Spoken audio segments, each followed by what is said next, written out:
das compras. Artigo 40. O planejamento de compras deverá considerar a expectativa de consumo anual e observar o seguinte: em condições de aquisição e pagamento semelhantes às do setor privado. Segundo, processamento por meio de sistema de registro de preços, quando pertinente. 3. Determinação de unidades e quantidades a serem adquiridas em função de consumo e utilização prováveis, cuja estimativa será obtida, sempre que possível, mediante adequadas técnicas quantitativas, admitido o fornecimento contínuo. Caso condições de guarda e armazenamento que não permitam a deterioração do material. V. Atendimento aos princípios A. Da padronização, considerada a compatibilidade de especificações estéticas, técnicas ou de desempenho. B. Do parcelamento, quando for tecnicamente viável e economicamente vantajoso. C. Da responsabilidade fiscal, mediante a comparação da despesa estimada com a prevista no orçamento. Parágrafo 1º.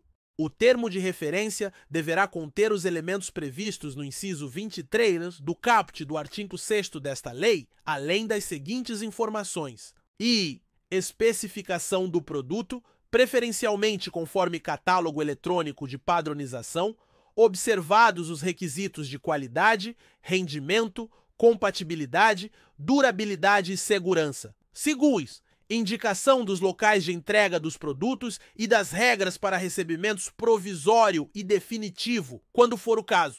Erreis, especificação da garantia exigida e das condições de manutenção e assistência técnica, quando for o caso.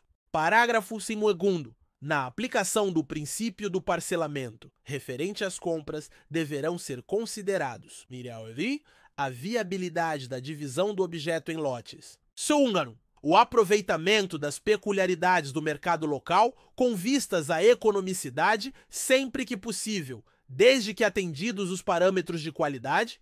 E terceiros, o dever de buscar a ampliação da competição e de evitar a concentração de mercado. Parágrafo 3º. O parcelamento não será adotado quando a economia de escala, a redução de custos de gestão de contratos ou a maior vantagem na contratação recomendar a compra do item do mesmo fornecedor. O objeto a ser contratado configurar sistema único e integrado e houver a possibilidade de risco ao conjunto do objeto pretendido. Terceiro, o processo de padronização ou de escolha de marca levar a fornecedor exclusivo. Parágrafo 4º. Em relação à informação de que trata o inciso 3º do parágrafo 1º deste artigo, desde que fundamentada em estudo técnico preliminar, a administração poderá exigir que os serviços de manutenção e assistência técnica sejam prestados mediante deslocamento de técnico ou disponibilizados em unidade de prestação de serviços localizada em distância compatível com suas necessidades. Artigo 41. No caso de licitação que envolva o fornecimento de bens, a administração poderá, excepcionalmente, indicar uma ou mais marcas ou modelos, desde que formalmente justificado, nas seguintes hipóteses: A. Em decorrência da necessidade de padronização do objeto. B. Em decorrência da necessidade de manter a compatibilidade com plataformas e padrões já adotados pela administração. C. Quando determinada marca ou modelo, comercializados por mais de um fornecedor, forem os únicos capazes de atender às necessidades do contratante. D. Quando a descrição do objeto a ser licitado puder ser mais bem compreendida pela identificação de determinada marca ou determinado modelo, aptos a servir apenas como referência. Segundo, exigir amostra ou prova de conceito do bem no procedimento de pré-qualificação permanente, na fase de julgamento das propostas ou de lances, ou no período de vigência do contrato ou da ata de registro de preços, desde que previsto no edital da licitação e justificada a necessidade de sua apresentação. Terceira, Vedar a contratação de marca ou produto, quando, mediante processo administrativo, restar comprovado que produtos adquiridos e utilizados anteriormente pela administração não atendem a requisitos indispensáveis ao pleno adimplemento da obrigação contratual. Quarto, solicitar motivadamente carta de solidariedade emitida pelo fabricante que assegure a execução do contrato, no caso de licitante revendedor ou distribuidor. Parágrafo único. A exigência prevista no inciso 2º do caput deste artigo restringir-se-á ao licitante provisoriamente vencedor, quando realizada na fase de julgamento das propostas ou de lances. Artigo 42. A prova de qualidade de produto apresentado pelos proponentes como similar ao das marcas eventualmente indicadas no edital será admitida por qualquer um dos seguintes meios. Comprovação de que o produto está de acordo com as normas técnicas determinadas pelos órgãos oficiais competentes pela Associação Brasileira de Normas Técnicas, o ABNT, ou por outra entidade credenciada pelo Inmetro, declaração de atendimento satisfatório emitida por outro órgão ou entidade de nível federativo equivalente ou superior que tenha adquirido o produto. Certificação, certificado, laudo laboratorial ou documento similar que possibilite a aferição da qualidade e da conformidade do produto ou do processo de fabricação, inclusive sob o aspecto ambiental, emitido por instituição oficial competente ou por entidade credenciada. Parágrafo 1º. O edital poderá exigir, como condição de aceitabilidade da proposta, certificação de qualidade do produto por instituição credenciada pelo Conselho Nacional de Metrologia, Normalização e Qualidade Industrial, Conmetro. Parágrafo 2º. A administração poderá, nos termos do edital de licitação, oferecer protótipo do objeto pretendido e exigir, na fase de julgamento das propostas, amostras do licitante provisoriamente vencedor para atender à diligência ou, após o julgamento, como condição para firmar contrato. Parágrafo 3º. No interesse da administração, as amostras a que se refere o parágrafo 2º deste artigo poderão ser examinadas por instituição com reputação ético-profissional na especialidade do objeto, previamente indicada no edital. Artigo 43. O processo de padronização deverá conter parecer técnico sobre o produto, considerados especificações técnicas e estéticas, desempenho, análise de contratações anteriores, custo e condições de manutenção e garantia. Despacho motivado da autoridade superior com a adoção do padrão. Síntese da justificativa e descrição sucinta do padrão definido, divulgadas em sítio eletrônico oficial. Parágrafo 1º. É permitida a padronização com base em processo de outro órgão ou entidade de nível federativo igual ou superior ao do órgão adquirente, devendo o ato que decidir pela adesão a outra padronização ser devidamente motivado, com indicação da necessidade da administração e dos riscos decorrentes dessa decisão e divulgado em sítio eletrônico oficial. Parágrafo 2º.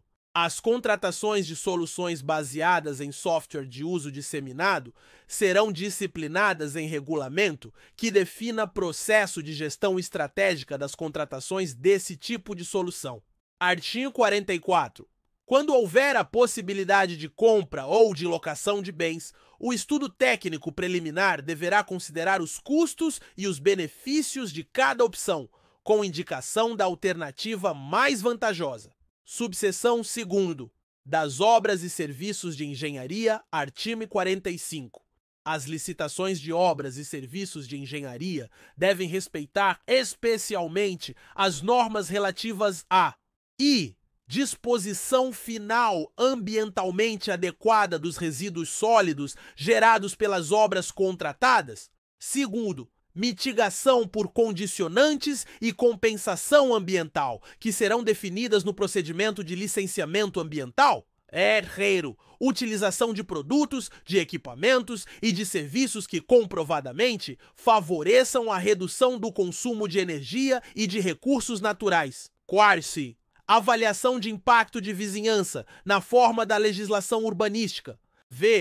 proteção do patrimônio histórico, cultural, arqueológico e imaterial, inclusive por meio da avaliação do impacto direto ou indireto causado pelas obras contratadas. Sexto, acessibilidade para pessoas com deficiência ou com mobilidade reduzida. Artigo 46. Na execução indireta de obras e serviços de engenharia, são admitidos os seguintes regimes. Primeiro, empreitada por preço unitário. Segundo, empreitada por preço global. Terceiro, empreitada integral. Quarto, contratação por tarefa.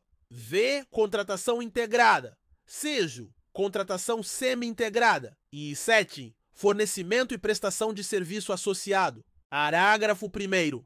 É vedada a realização de obras e serviços de engenharia sem projeto executivo. Ressalvada a hipótese prevista no parágrafo 3º do artigo 18 desta lei. Parágrafo 2º. A administração é dispensada da elaboração de projeto básico nos casos de contratação integrada, hipótese em que deverá ser elaborado o anteprojeto de acordo com metodologia definida em ato do órgão competente, observados os requisitos estabelecidos no inciso 24 do artigo 6º desta lei.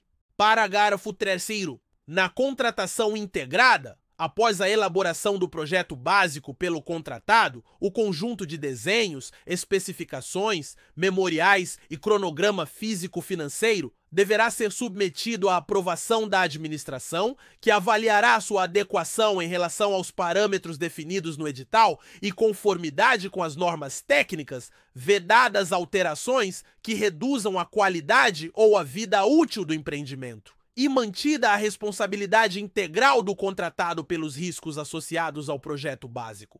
Parágrafo 4º. Nos regimes de contratação integrada e semi-integrada, o edital e o contrato, sempre que for o caso, deverão prever as providências necessárias para a efetivação de desapropriação autorizada pelo poder público, bem como o responsável por cada fase do procedimento expropriatório, a responsabilidade pelo pagamento das indenizações devidas. A estimativa do valor a ser pago a título de indenização pelos bens expropriados, inclusive de custos correlatos.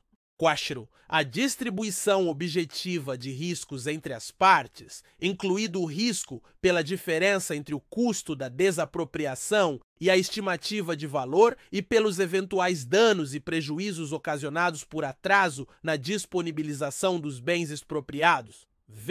Em nome de quem deverá ser promovido o registro de emissão provisória na posse e o registro de propriedade dos bens a serem desapropriados. Parágrafo 5º. Na contratação semi-integrada, mediante prévia autorização da administração, o projeto básico poderá ser alterado, desde que demonstrada a superioridade das inovações propostas pelo contratado em termos de redução de custos, de aumento da qualidade, de redução do prazo de execução ou de facilidade de manutenção ou operação, assumindo o contratado a responsabilidade integral pelos riscos associados à alteração do projeto básico. Parágrafo 6º. A execução de cada etapa será obrigatoriamente precedida da conclusão e da aprovação, pela autoridade competente, dos trabalhos relativos às etapas anteriores. Parágrafo 7º. Vetado. Parágrafo 8º. Vetado. Parágrafo 9º. Os regimes de execução a que se referem os incisos 2º, 3º e 6º do caput deste artigo serão licitados por preço global e adotarão sistemática de medição e pagamento associada à execução de etapas do cronograma físico-financeiro vinculadas ao cumprimento de metas de resultado. Vedada a adoção de sistemática de remuneração orientada por preços unitários ou referenciada pela execução de quantidades de itens unitários. Subseção 3º dos serviços em geral. Artigo 47. As licitações de serviços atenderão aos princípios e da padronização, considerada a compatibilidade de especificações estéticas, técnicas ou de desempenho, do parcelamento, quando for tecnicamente viável e economicamente vantajoso. Parágrafo 1º. Na aplicação do princípio do parcelamento, deverão ser considerados: primeiro, a responsabilidade técnica; segundo, o custo para a administração de vários contratos frente às vantagens da redução de custos, com divisão do objeto em itens. Terceiro, o dever de buscar a ampliação da competição e de evitar a concentração de mercado. Parágrafo 2º. Na licitação de serviços de manutenção e assistência técnica, o edital deverá definir o local de realização dos serviços, admitida a exigência de deslocamento de técnico ao local da repartição ou a exigência de que o contratado tenha unidade de prestação de serviços em distância compatível com as necessidades da administração. Artigo 48. Poderão ser objeto de execução por terceiros as atividades materiais acessórias, instrumentais ou complementares aos assuntos que constituam área de competência legal do órgão ou da entidade, vedado à administração ou a seus agentes, na contratação do serviço terceirizado, e primeiro, indicar pessoas expressamente nominadas para executar direta ou indiretamente o objeto contratado. Segundo, fixar salário inferior ao definido em lei ou em ato normativo a ser pago pelo contratado. 3. Estabelecer vínculo de subordinação com funcionário de empresa prestadora de serviço terceirizado. 4. Definir forma de pagamento, mediante exclusivo reembolso dos salários pagos. V. Demandar a funcionário de empresa prestadora de serviço terceirizado a execução de tarefas fora do escopo do objeto da contratação. 6. Prever em edital exigências que constituam intervenção indevida da administração na gestão interna do contratado. Parágrafo único. Durante a vigência do contrato, é vedado ao contratado contratar cônjuge, companheiro ou parente em linha reta, colateral ou por afinidade, até o 3º grau, de dirigente do órgão ou entidade contratante ou de agente público que desempenhe função na licitação ou atue na fiscalização ou na gestão do contrato, devendo essa proibição constar expressamente do edital de licitação. Artigo 49. A administração poderá, mediante justificativa expressa, contratar mais de uma empresa ou instituição para executar o mesmo serviço, desde que essa contratação não implique perda de economia de escala. Quando o objeto da contratação puder ser executado de forma concorrente e simultânea por mais de um contratado. 3ª, a múltipla execução for conveniente para atender à administração. Parágrafo único.